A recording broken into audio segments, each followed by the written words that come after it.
Bugun men sizga pensiya oladigan har bir odamga bevosita tegishli bo'lgan juda muhim masalani tushuntirib beraman.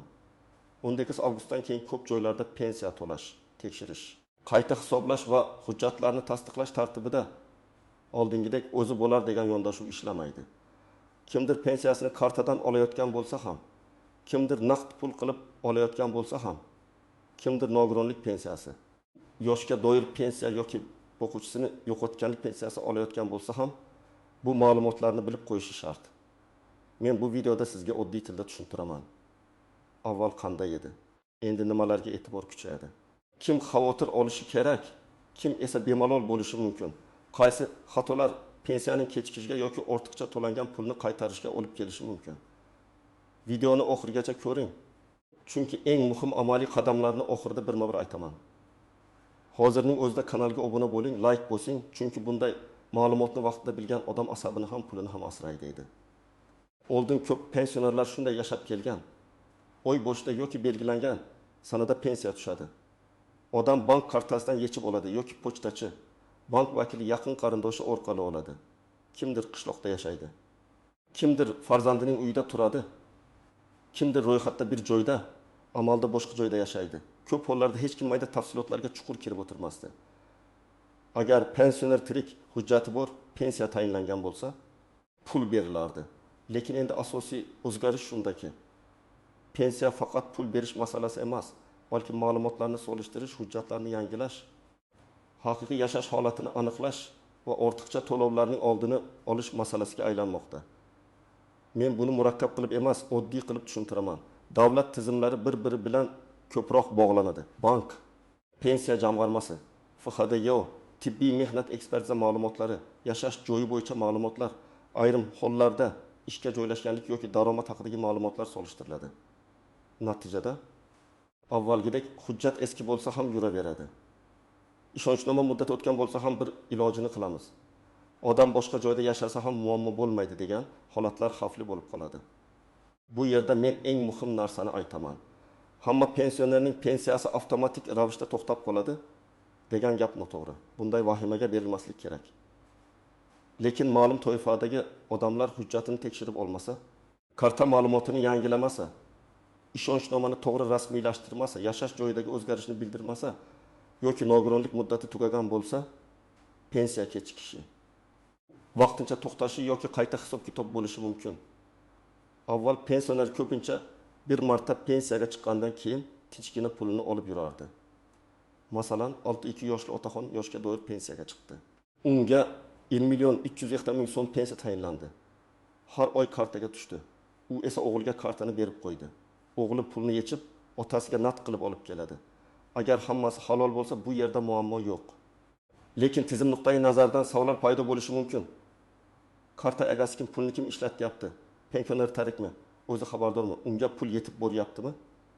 Endi shu kabi holatlarda ehtiyotkorlik oshadi.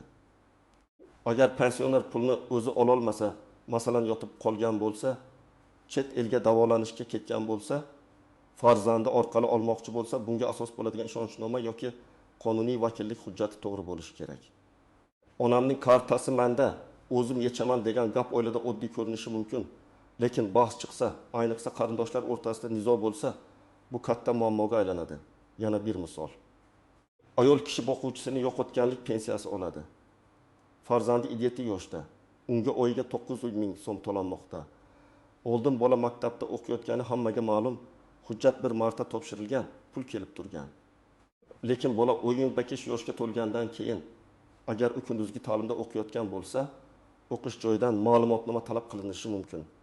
Agar ma'lumotnoma vaqtida topshirilmasa, pensiya to'xtatilishi yoki keyin hujjat topshirilgach qayta tiklanishi mumkin. Odamlar ko'pincha axir bola o'qiyapti-ku deydi. Tizim esa menga rasmiy tasdiq kerak deydi. Nogironlik pensiyasi ham shunday. Agar nogironlik muddatsiz berilgan bo'lsa, vaziyat boshqacha. Lekin nogironlik ma'lum muddatga belgilangan bo'lsa, masalan 1 yilga yoki 2 yilga muddati tugagandan keyin qayta ko'rikdan o'tish kerak bo'ladi. Agar odam keyin boraman deb cho'zsa, pensiya vaqtincha to'xtab qolishi mumkin. Keyin hujjatlar to'g'rilansa, ayrim holatlarda qayta hisoblanadi, lekin bu vaqt oralig'ida odam pul kutib qoladi. Shu sababli men doim aytaman. Nogironlik muddati tugashidan kamida 1 oy oldin harakatni boshlash kerak. Birinchi navbatda pensiyasini boshqa odam orqali olayotganlar e'tiborli bo'lishi kerak. Bu farzand, kelin, kuyov, qo'shni yoki tanish bo'lishi mumkin. Agar pensioner o'zi bankka bora olmasa, kartadan foydalana olmasa, u holda qonuniy yo'l bilan ishonchnoma qilish kerak. Ishonchnoma muddati kimga berilgani, qaysi huquqlar berilgani aniq yozilishi lozim. Pensiyani olish, bankdan pul yechish, hisob raqam bo'yicha ma'lumot olish kabi vakolatlar ko'rsatilmasa, keyin bank yoki tashkilot rad javob berishi mumkin. Ikkinchi toifa yashash joyi o'zgarganlar. Masalan, pensioner Buxoroda ro'yxatda turadi. Lekin Toshkentda qizining uyida yashayapti. Agar pensiya kartaga tushsa odam o'ylaydi. Farqi yo'q, qayerda yashasam ham pul tushyapti. Amalda ko'p hollarda muammo bo'lmasligi mumkin. Lekin agar manzil bo'yicha tekshiruv, ijtimoiy holat, parvarish nafaqasi, qo'shimcha to'lov yoki hududiy ma'lumot talab qilinsa, eski manzil sababli chalkashlik paydo bo'ladi.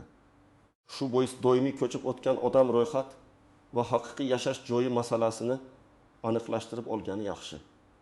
Uchinchi toifa chet elga uzoq muddatga ketgan pensionerlar.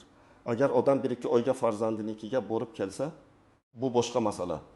Lekin yillar davomida chet elda yashab, pensiya O'zbekistondagi kartaga tushib tursa, bu holatda qo'shimcha tasdiqlar talab qilinishi mumkin. Chunki tizim pensionerning holatini, tiriklik faktini, doimiy yashash maqomini aniqlashga harakat qiladi.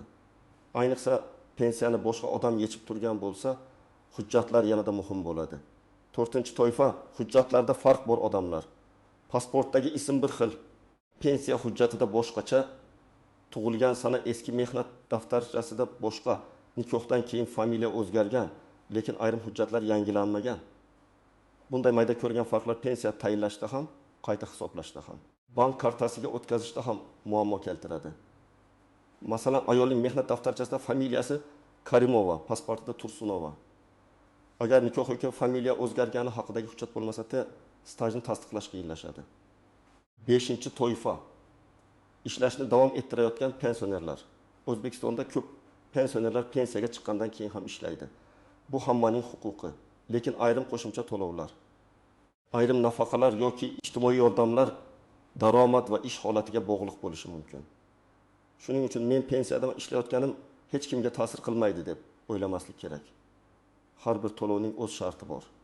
Agar sizning pensiyangiz yoshga doir pensiya bo'lsa, hujjatlaringiz to'g'ri bo'lsa, bank kartangiz faol bo'lsa, shaxsingizga oid ma'lumotlar mos bo'lsa, siz tirikligingiz, yashash joyingiz, huquqingiz bo'yicha hech qanday shubhali holat bo'lmasa, vahima qilishga asos yo'q. Pensiya shunchaki 8 avgustdan hammaniki to'xtaydi degan tartibda bekor qilinmaydi. Men buni alohida ta'kidlayman. Chunki odamlar orasida mish-mish juda tez tarqaladi. Masalan, 37 yoshli ona 1 million 800 ming so'm pensiya oladi. Kartasi o'z nomida, telefon raqami o'ziga bog'langan, pasporti yangi, manzili to'g'ri, pulni o'zi ishlatadi. Bunday odamga qo'rqishga hojat yo'q. Faqat kartaning amal qilish muddati tugamaganini, SMS xabarnoma ishlayotganini, pasport muddati va bankdagi ma'lumotlar mosligini tekshirib qo'ysa bo'ldi. Yoki 2 yoshli otaxon naqd pul olishni yoqtiradi. Agar u bank bo'limiga borib, o'zi imzo qo'yib, hujjati bilan olsa, bu ham normal holat. Muammo qachon paydo bo'ladi? Kimdir uning o'rniga kelib, otam uyda, pulni menga bering desa, lekin hujjati bo'lmasa, oldin tanish bilish bilan hal bo'lgandir. Endi bunday ishlar xavfli. Birinchi misol, Toshkent viloyatida yashovchi pensioner 1 million 6 ming so'm pensiya oladi. U kasal bo'lib, o'g'lining uyida yotib qoldi. O'g'li har oy pulni yechib, dori-darmon va oziq-ovqatga ishlatmoqda. Agar oilada hamma rozi bo'lsa ham, huquqiy jihatdan eng to'g'ri yo'l notarial ishonchnoma rasmiylashtirishdir. Agar pensioner notariusga bora olmasa, notariusni uyga chaqirish imkoniyatini so'rash kerak. Shunda keyin qizlari, boshqa farzandlari yoki tashkilotlar oldida pul qayerga ketdi degan savol tug'ilganda hujjat bo'ladi. Ikkinchi misol, 58 yoshli ayol nogironlik pensiyasi oladi. Miqdori 1 million 200 ming so'm. Nogironlik muddati 20 avgustda tugaydi. U esa oy oxirida boraman deb yuradi.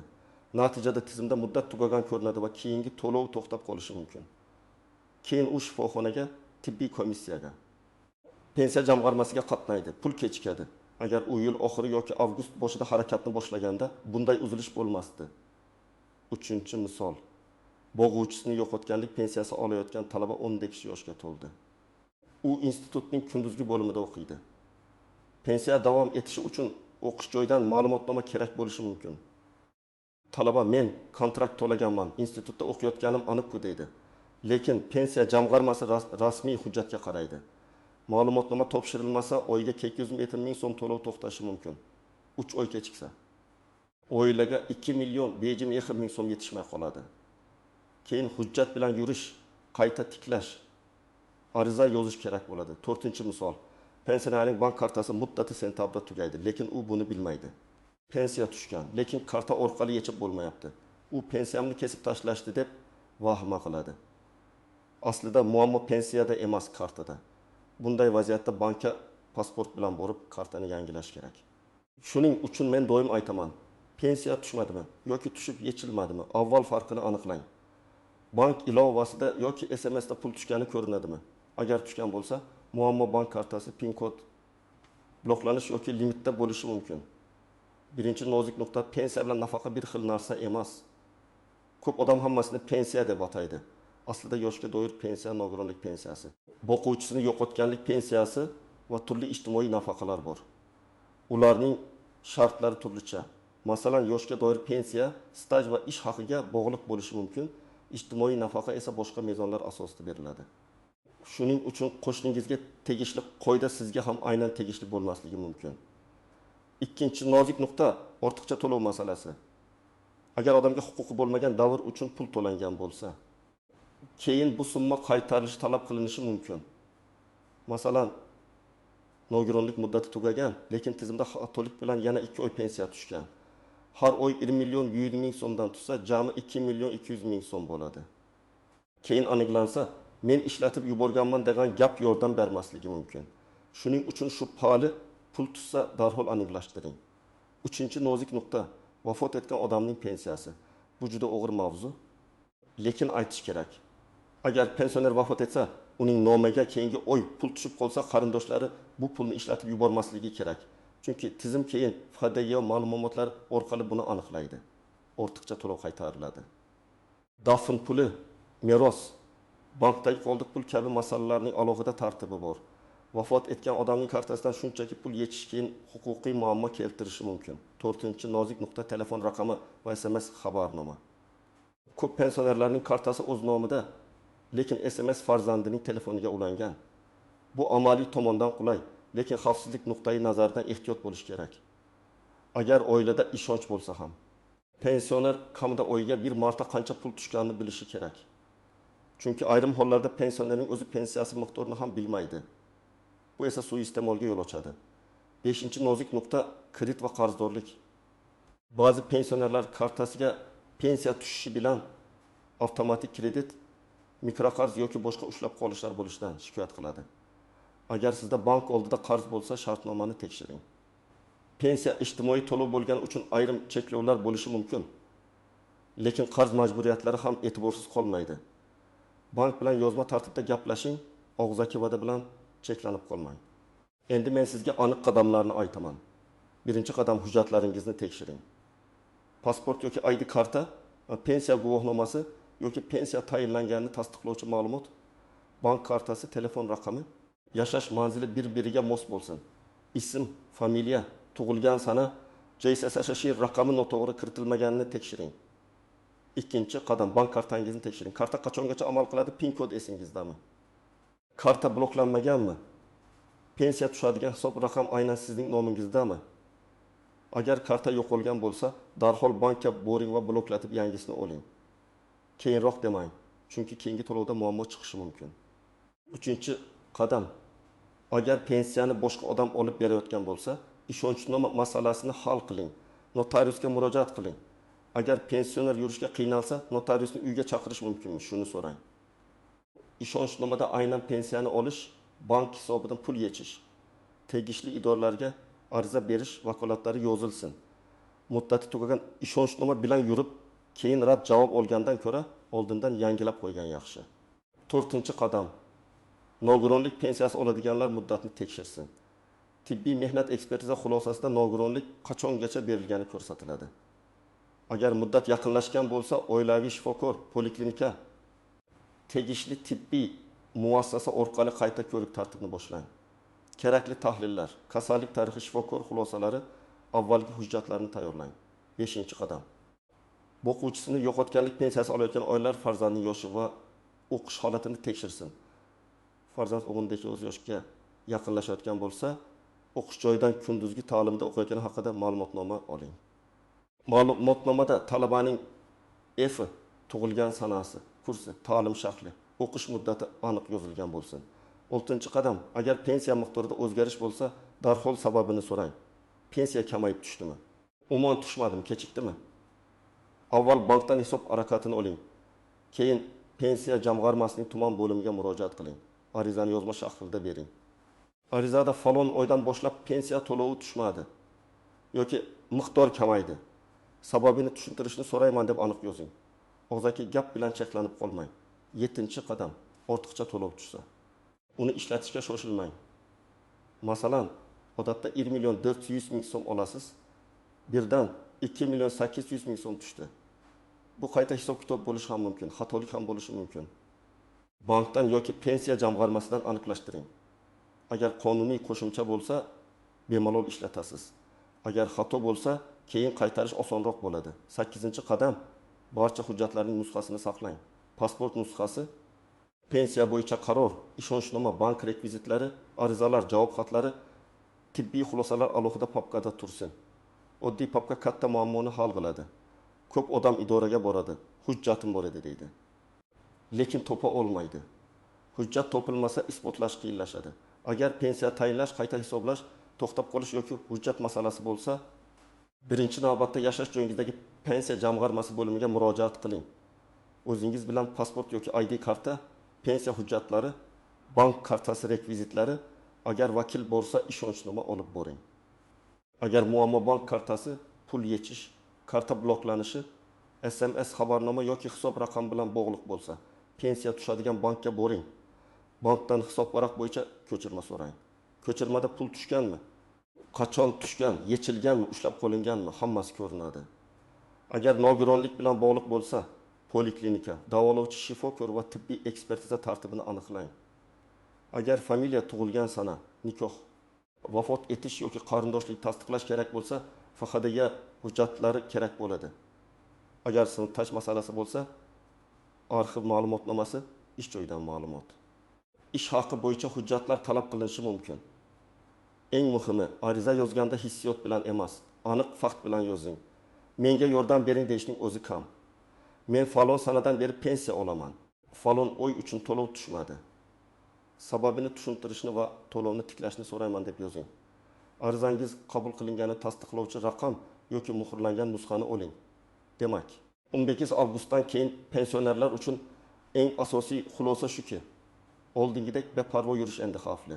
Pensiya oladigan odam hujjatini, kartasini, yashash ma'lumotini, ishonchnomasini, nogironlik yoki o'qish bo'yicha tasdiqlarni tartibga keltirib qo'yish kerak. Bu pensiya bekor bo'ladi degani emas. Bu tartib tekshiruv va rasmiy tasdiqlarga e'tibor kuchayadi degani. Men sizga maslahat beraman. Bugunoq kartangiz muddatini tekshiring. Hujjatlaringizni bir papkaga yig'ing. Agar pensiyani boshqa odam olib berayotgan bo'lsa, ishonchnomani ko'ring. Nogironlik muddati yoki farzandning o'qish ma'lumotnomasini kechiktirmang. Shunda pensiyangiz kechikmaydi. Ortiqcha asab bo'lmaydi. Idora yugurib yurmaysiz. Sizda pensiya bo'yicha qanday savol bor? Pensiya kechikkanmi, kamayganmi, karta bilan muammo bo'lganmi? Izohlarda yozing. Men keyingi videolarda eng ko'p uchraydigan savollarga alohida javob beraman. Videoni foydali deb bilsangiz, like bosing, yaqinlaringizga yuboring va kanalga obuna bo'ling. Chunki pensiya masalasida vaqtida olingan bitta to'g'ri ma'lumot ba'zan bir oylik daromadni saqlab qoladi.